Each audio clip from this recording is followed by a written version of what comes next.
ఆదాయపు పన్ను శాఖ నుంచి 131(1)(ఏ) కింద నోటీసులు వస్తున్నాయి. మీరు మీ ఆదాయాన్ని పూర్తిగా వెల్లడించకుండా కొంత దాచేశారు అన్న అనుమానం వస్తే ఈ సెక్షన్ కింద నోటీస్ జారీ చేయొచ్చు. గతంలో మీకు సంబంధించి ఎట్లాంటి ఫిర్యాదు లేకపోయినా, మీ మీద ఎలాంటి కేసులు పెండింగ్లో లేకున్నా, మీ ఆదాయంలో కొంత దాచేశారన్న అనుమానం వస్తే చాలు ఈ నోటీస్ ఇవ్వచ్చు. అంటే వివాదాలు ఉంటేనే నోటీసు రావడం కాదు, హఠాత్తుగా కూడా నోటీసులు ఇచ్చి విచారణ చేసే అధికారం ఈ సెక్షన్ కింద ఐటీ అధికారులకు ఉంటుంది. అంతేకాదు ఇలా నోటీస్ ఇచ్చిన వాళ్ళ ఇళ్లల్లో, కార్యాలయాల్లో, వాళ్ళ బినామీల ఇళ్లలో సోదాలు కూడా చేయొచ్చు.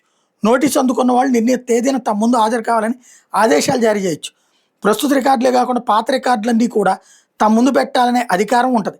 ఇంత అధికారం ఈ సెక్షన్ కింద ఇచ్చే నోటీసునికి ఉండడంతో అనేక మంది బడాబాబులు ఇప్పుడు నోటీసులతో అడలిపోతున్నారు.